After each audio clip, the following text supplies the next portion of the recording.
Good morning. ప్రభువైన యేసుక్రీస్తు వారి పరిశుద్ధ నామములో అందరికీ శుభాలు.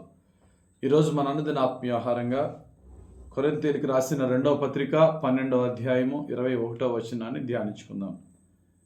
నేను మరలా వచ్చినప్పుడు నా దేవుడు మీ మధ్య నన్ను చిన్నబుచ్చునేమనియు, మునుపు పాపము చేసి తాము జరిగించిన అపవిత్రత, జారత్వము, పోకిరి చేష్టల నిమిత్తము మారు మనసు పొందని అనేకులను గూర్చి దుఃఖపడవలసి వచ్చునేమనియు భయపడుచున్నాను. భక్తుడైన పౌలు తాను ప్రారంభించిన సంఘము కొరింథీలో ఉన్న కొరింథ్ అనే పట్టణంలో సంఘంకి రాస్తున్న పత్రిక ఇది. ఏమని రాస్తున్నాడంటే, నేను ముందు పత్రికల్లో మీకు మెన్షన్ చేశాను, మన సంఘంలో ఒకడు దుర్మార్గమైన జీవితం జీవిస్తున్నాడని, వ్యభిచారపు జీవితం జీవిస్తున్నాడని, సంఘంలో మంచిగా చలామణి అయిపోతూ అపవిత్రమైన జీవితం జీవిస్తున్నాడని గద్దించాను. ఇంకా కొంతమంది అటువంటి వారు ఉన్నారు. వారందరినీ చాలా తీవ్రంగా గద్దించాను. నా గద్దింపు, నేను పంపిన లెటర్ల ద్వారా మిమ్మల్ని గద్దించిన గద్దింపు విని మీరు మారు మనసు పొందారని నేను భావిస్తూ సంతోషిస్తున్నాను. కానీ ఒక భయం ఉంది. ఇంత గద్దించిన తర్వాత కూడా కొందరు మారు మనసు పొందకుండా ఇంకా అదే పాపాన్ని కంటిన్యూ చేస్తున్న వారు, మరలా నేను వచ్చినప్పుడు వారిని నేను చూశానంటే నా హృదయంలో వేదన ఇంత అంత కాదు. అటువంటి పరిస్థితి నాకు రాకూడదని నేను ఆశిస్తున్నాను. నా పిల్లలు మరలా అటువంటి తప్పు చేయకూడదని నేను ఆశిస్తున్నాను.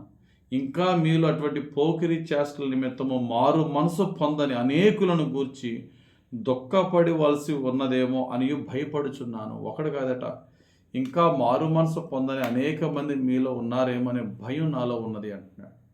ఇక్కడ ఒక సంఘానికి పాస్టర్ అయినా, కుటుంబానికి తండ్రి అయినా, లేక కుటుంబంలో బాధ్యత తీసుకున్న వ్యక్తి ఒక్కడు ఎవడన్నా కుటుంబంలో కానీ సంఘంలో కానీ తప్పు చేస్తున్నప్పుడు బాధ్యత కలిగిన వ్యక్తి గుండె పగిలిపోద్ది.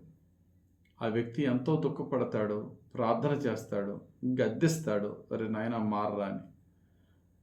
వాడు సరే డాడీ నేను మారిపోయాను అని చెప్పడమో, సరే అన్నయ్య నేను తప్పు చేశాను ఈసారి మారిపోయానని చెప్పడమో జరుగుతుంది.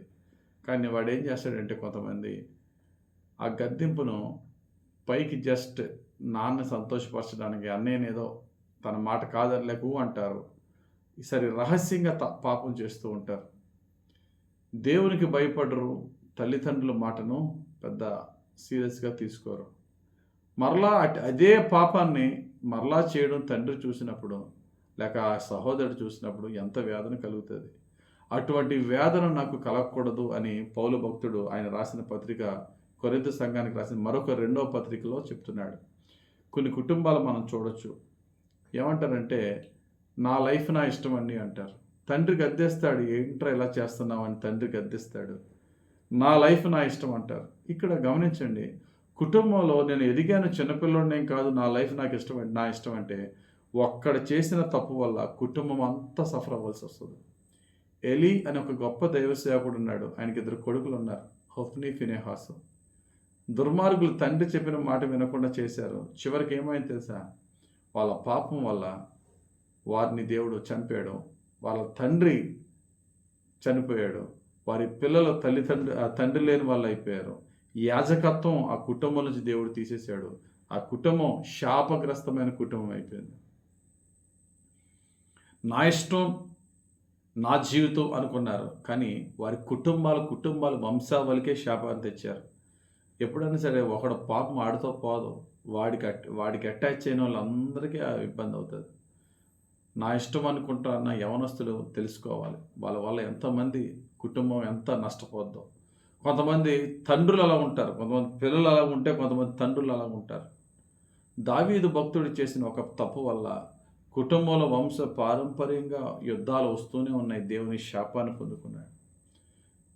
గద్దింపు వస్తుంది, ఆ గద్దింపుని మనం మేలుకోవాలి.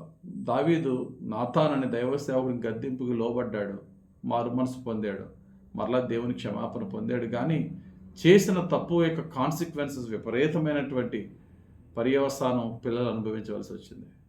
కాబట్టి తండ్రులైనా పిల్లలైనా నా ఎంజాయ్మెంట్ నాది అనుకుంటున్నారు, కానీ తర్వాత ఫ్యామిలీస్ ఎంత సఫర్ అవుతాయో, దానివల్ల కుటుంబం ఎంత ముక్కలైపోద్దో, దానివల్ల పిల్లలు ఎంత సఫర్ అవుతారో ఆలోచన చేయాలి. కొంతమంది మూర్ఖులు ఉంటారు, ఎంత ఎంత గద్దించినా మారు.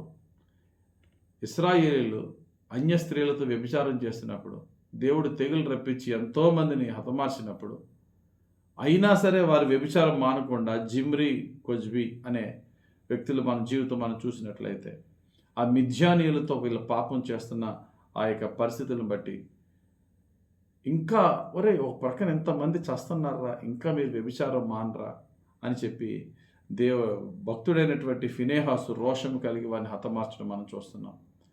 ఎప్పుడైనా సరే ఒక గద్దింపు వచ్చింది అంటే దేవుని హెచ్చరిక అనమాట.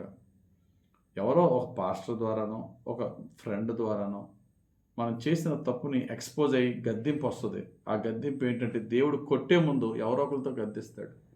ఆ గద్దింపును మనం లైట్గా తీసుకున్నామా దేవుడు కొడతాడు. ఆయన కొట్టాడంటే లేగలేం. జాగ్రత్తగా గమనించాలి. కాబట్టి ఈ విషయాలు మనం తెలుసుకోవాలి. భక్తుడైన దావీదు పాపం చేశాడు, నాతాను గద్దించినట్టు సెట్ అయిపోయాడు. కానీ రాజు అయిన హేరోదు పాపం చేశాడు.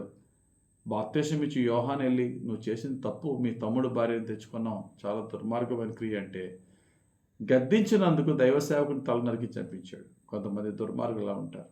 ఈరోజు నువ్వు నేను అలా ఉన్నాం. మనం అందరం పరిశుద్ధులు మనం చెప్పట్లేదు. పాపం ప్రతి ఒక్కరిని కూడా వదలదు. ఏదో విధంగా టెంప్టేషన్లో పడుతూ ఉంటాం మనం. కానీ దేవుని వాక్యం మనల్ని గద్దించినప్పుడు, ఎవరో ఒకరి ద్వారా దైవ సేవకులే కానీ పెద్దలే కానీ గద్దించినప్పుడు గద్దింపుని సీరియస్గా తీసుకుందాం.